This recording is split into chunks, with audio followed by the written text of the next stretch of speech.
Salut à tous, c'est Kazin, j'espère que vous allez bien. Et on va voir aujourd'hui, alors est-ce que le calendrier de l'Avent 2023 Pokémon, alors évidemment il y en a différents des calendriers de l'Avent.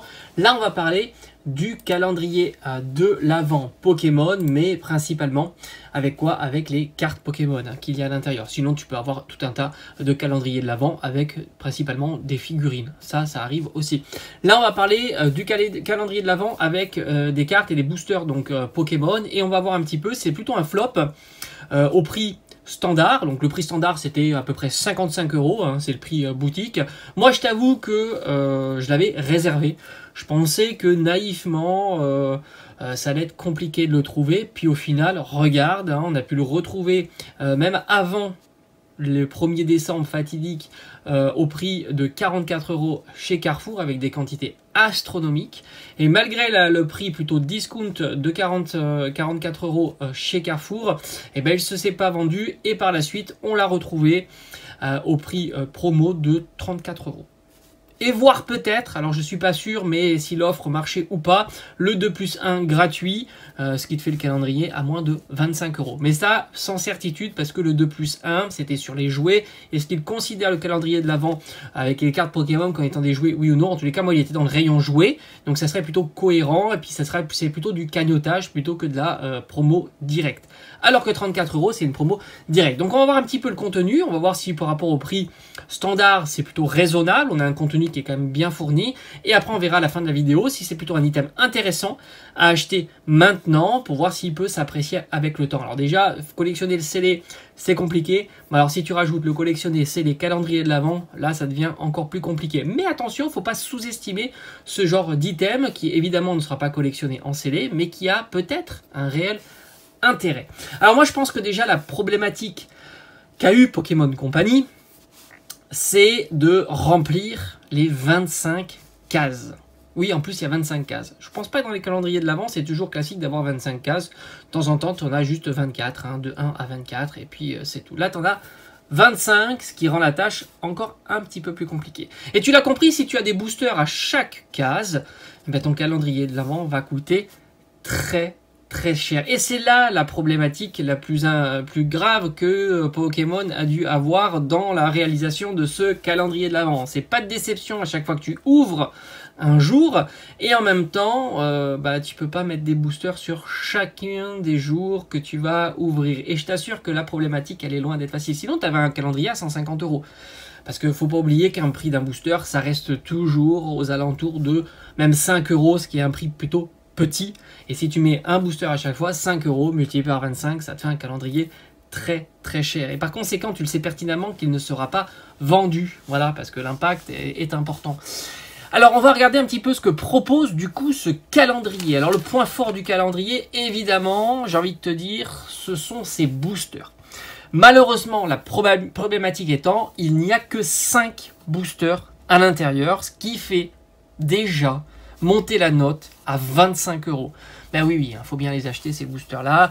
Et c'est le prix standard, on va dire 5 €. Et encore, je donne un prix standard qui n'est pas très haut. 5 €, c'est pas énorme. Mais je vais compter évidemment le prix des cartes qu'ils vont t'offrir, etc., etc. Donc l'avantage, j'ai envie de te dire, c'est que tu as quand même des séries qui sont loin d'être mauvaises. Alors, je te mets l'illustration du calendrier. Alors évidemment, celui qui veut avoir qui veut découvrir le calendrier, là c'est spoil, à fond la caisse, tu le sais très bien, donc regarde pas la vidéo, tu l'as compris. On parle du calendrier, donc il faut pas regarder si tu veux pas être spoilé sur les différents jours que tu vas découvrir. Je te mets l'image, mais elle correspond pas exactement aux séries que tu vas avoir. Dans l'image, tu as 2 points de fusion. Moi, j'ai eu un Evo Céleste, donc ça c'est plutôt intéressant. Pour moi, j'ai eu un point de fusion, où j'ai vu un point de fusion, un Evo Céleste, 2 EV2, donc Paldea, et un EV1. J'ai envie de te dire, pour 5 boosters, c'est plutôt pas mal. Les séries sont bien choisies. Evo Céleste et point de fusion, ce sont des très belles alternatives. Ce sont des séries qui sont quand même très populaires. Donc c'est plutôt sympa. On les voit de moins en moins. Evo Céleste, on les a revus sur le duo pack. Point de fusion, j'ai l'impression que ça va devenir de plus en plus compliqué à le voir. Mais bon, après, avec Pokémon Company, on n'est jamais à l'abri de rien. Peut-être un réassort en 2024. Franchement, j'en sais rien. Mais en tous les cas, les deux séries sont plutôt sympas. Même si elles sont compliquées, je vous cache pas.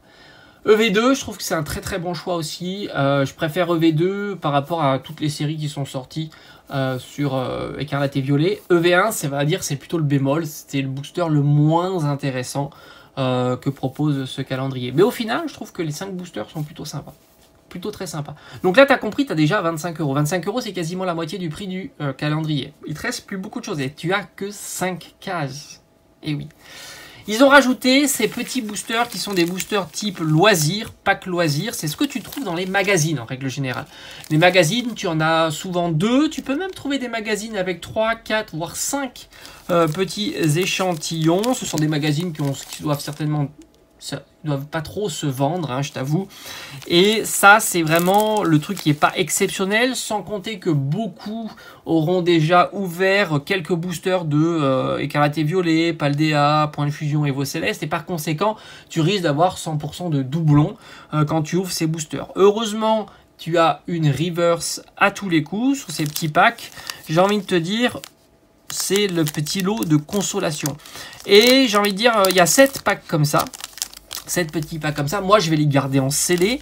Mais évidemment, c'est pour les enfants. Et les enfants seront toujours contents d'ouvrir un petit booster avec 3 cartes, dont une brillante. Donc ça va, ça passe. Parce qu'il ne faut pas oublier que le public plus concerné reste les enfants. Donc quand ils découvrent un booster, peut-être qu'ils auront quand même le plaisir d'avoir la petite carte brillante. Et j'estime ces boosters aux alentours de, grosso modo, 1 euro. Voilà, 1 euro pièce, je pense que c'est plutôt raisonnable. Après, le collectionneur verra plus d'intérêt à avoir des petits échantillons sur Evo Céleste et Point de Fusion, parce que ceux-là vont plus s'apprécier avec le temps.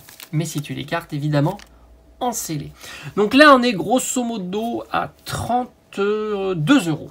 32 euros, on s'approche petit à petit des 55 euros. Il nous rajoute 7 cartes qui ne sont pas des cartes promotionnelles. Non, 8 cartes. 8 cartes. C'est 7 boosters échantillons et 8 cartes qui ne sont pas des cartes promotionnelles. Ce sont des cartes qui ont été puisées dans différentes séries.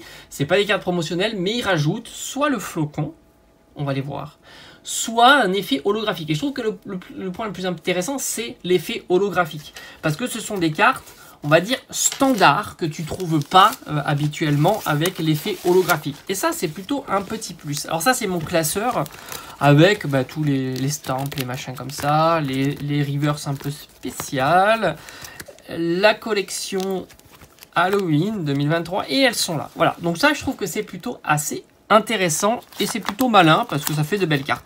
Par exemple, tu as ici un Givrali de Evo Céleste. Quand tu t'aperçois que cette carte-là, pour pour la dropper, comme on dit, ça reste un format de carte ultra rare, un peu premium, on est au-dessus de la simple V. Et c'est pas si simple à la faire tomber, cette carte-là. Et là, je peux t'assurer que le gamin, il sera super content d'avoir sa petite ultra rare au lieu d'ouvrir 3, 4, voire 10 boosters avec rien, tu vois. Là, tu es sûr, tu t'assures cette petite carte-là. Et ça, c'est un réel plaisir, tu vois, de découvrir cette petite carte-là. Je pense qu'ils auraient pu jouer davantage sur le fait d'offrir ce genre de petites cartes, surtout qu'ils les ont déjà en impression.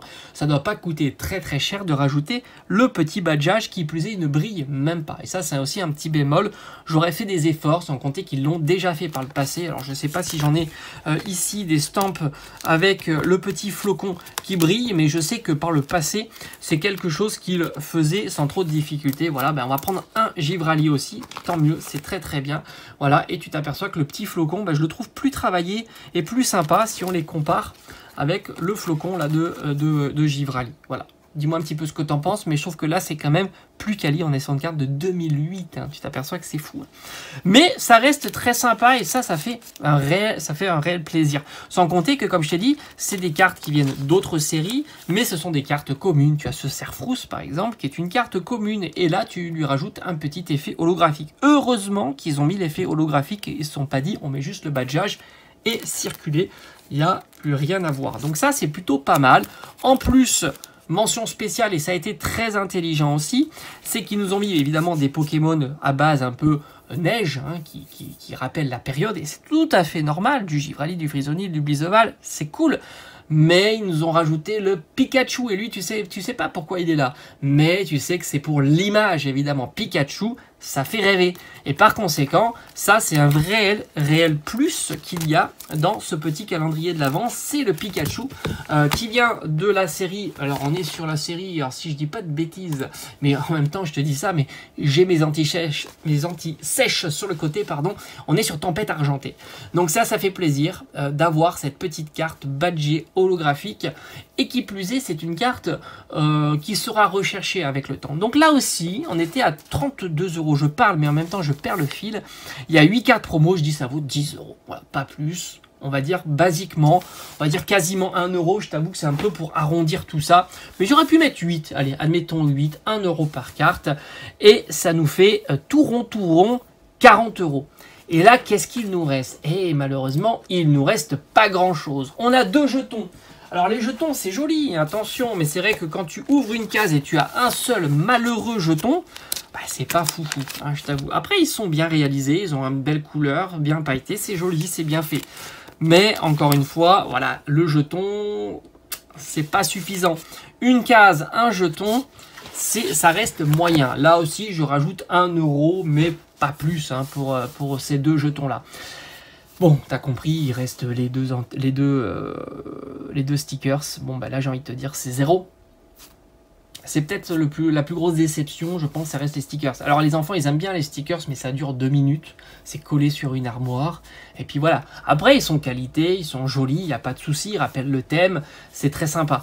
Mais je trouve que quand tu attends une journée pour... Voilà, tu ouvres et tu chopes ton stickers, c'est un petit peu la déception. Voilà, je te cache pas. Mais on était, alors je me souviens plus à combien on est, hein, je parle, on était à 40, voilà, 41 € si tu veux avec les jetons. Donc on est quand même assez loin des 55 €. Mais il nous reste encore le porte-clés. Alors le porte-clés, évidemment c'est un porte-clés. Hein, on va pas juger le porte-clés en soi. On va se dire est-ce qu'il est quali le porte-clés? Est-ce que ils ne se sont pas moqués de nous? Donc il est dans une espèce de plastique un peu souple. Moi j'ai envie de te dire qu'il est plutôt bien réalisé. On retrouve les protagonistes du calendrier, à savoir Givrali et Pikachu. La scénographie est plutôt chouette. Le Pikachu est plutôt très stylé. Il a l'air bien content. Givrali aussi. Au dos, bon bah t'as du classique, hein, c'est fabriqué en Chine, c'est Pokémon Company, bon, évidemment c'est de l'officiel, donc ça c'est plutôt cool, et ça a l'air d'être plutôt quali, hein. C'est pas de trucs exceptionnels, hein, mais ça a l'air plutôt robuste, la chaîne aussi, bon bah voilà, je valide évidemment. Alors ça, un truc comme ça vaut peut-être, ça doit valoir 3, 4, peut-être 5 €, parce que c'est quand même mention Pokémon, etc. Donc on va dire que grosso modo, ce qu'il y a à l'intérieur, c'est à peu près 45 €. Voilà. Donc oui, ils auraient pu, je pense que où ils auraient pu jouer sans trop faire gonfler la note, évidemment, et surtout pour satisfaire davantage les enfants, ça aurait été... Pas rajouter des boosters, parce qu'on sait très bien qu'un booster ça coûte relativement cher, mais rajouter plutôt des cartes promotionnelles ou par carte brillante à l'effigie de Noël, et peut-être compléter avec justement quand tu as un jeton avec une carte, ou alors une carte avec un sticker. Et je pense que là ça aurait été très satisfaisant. Ça n'aurait pas beaucoup alourdi la note en rajoutant peut-être, allez, à chaque fois que tu découvres un tiroir avec une carte promotionnelle supplémentaire, quand tu as les 2 jetons et les 2 stickers, ça fait 4 cartes brillantes. Ça alourdit pas spécialement, les templates sont déjà là, il suffit juste de rajouter le film foil et le badgeage, et franchement je pense que ça aurait fait le job. Voilà, donc là oui, c'est un petit peu trop cher, on est, on va dire, entre 5 et 10 €, grosso modo, trop cher. Maintenant, n'oublie pas que tu peux le trouver, et c'est la deuxième partie de cette vidéo, tu peux le trouver en période de quoi? De promotion. Et je serais pas surpris, attends, hein, c'est peut-être même pas encore le moment de l'acheter, de le voir à 15 ou 20 € en solde début d'année. Maintenant, faut évidemment pas louper le coche s'il t'intéresse, hein, ce coffret, parce que il est quand même pas si négatif, surtout si tu l'as à 34 €. C'est à peu près le prix le plus bas que j'ai pu observer. Mais dis-toi qu'il y aura énormément de stock et énormément de concurrence sur toutes les boutiques, que ce soit Auchan, Pickwick, King Jouet, Jouet Club, etc. Ils le proposent tous, et à un certain moment ils sont tous en train de le mettre en promotion. Alors moi je trouve que ce qui est intéressant dans ce kit, dans ce calendrier de l'Avent, c'est les boosters qui sont proposés. Tu as comme du Evo Céleste, Tu verras, Evo Céleste, ça sera un booster à 10-15 € sans trop de difficulté. Tu as un point de fusion, c'est pareil, on va s'installer à une petite dizaine d'euros sans trop de difficulté. EV2, c'est un joli potentiel, c'est une série qui est plutôt sympa, les Pokémon proposés sont chouettes. Et EV1, bon bah c'est un petit peu le booster le moins intéressant. Ne serait-ce pour les boosters proposés, les 5 boosters proposés, ça les vaut quasiment les 35 €. Donc tu l'as compris. Je parle dans un optique long terme, pas demain. Là tu l'as compris, on attend, on va voir un petit peu s'il y a des promotions. Donc je trouve que déjà les 5 boosters c'est plutôt pas mal. Tu rajoutes les boosters échantillons, hein, dont le petit Evo Céleste, tu verras que c'est des petits boosters qui vaudront 2-3 € sans trop de difficulté aussi, parce que voilà, ça fait partie un petit peu du charme de la collection. Alors moi je collectionne absolument pas ce genre de booster échantillon, mais je pense pas qu'ils vont perdre de la valeur, et 1 à 2 € c'est quelque chose de ultra raisonnable pour ce genre d'item 100% scellé. Évidemment tu l'as compris, on va pas les ouvrir. Et après le point très très fort de ce calendrier réside dans les 8 cartes dites holographiques. Là aussi sans trop de surprise, avoir des cartes qui se détachent un petit peu, comme un Givrali qui pourra valoir assez aisément son petit 5 €, hein, tout simplement, bah ça rajoute un petit peu à la valeur du coffret. Tu rajoutes ça, le Pikachu, alors là le Pikachu en ce moment il est plutôt entre, bah c'est normal, hein, c'est très disponible, mais c'est des cartes qui vaut peut-être 3-4 € en ce moment, mais là encore une fois que le temps sera passé, c'est des petites cartes qui vaudront 5 à 10 € sans trop de difficulté. Tu rajoutes 1-2 par toutes les autres cartes, et là aussi tu as un joli potentiel de 8 cartes promo à une vingtaine d'euros. Donc tout ça bout à bout, ça fait un item plutôt intéressant, évidemment. Bon, après je te passe sur le fait que ça, on peut dire que ça sera 0, les autocollants aussi et le jeton aussi. Donc au final, tu as un item qui est plutôt sympa. Et si tu arrives à l'avoir à 20 €, moi je pense qu'il faut se précipiter. Voilà, tout simplement. 20 €, c'est exceptionnel. Les 8 cartes promo, les 5 boosters, les 7 boosters échantillons, 20 €, topissime. Allez, je te dis à bientôt.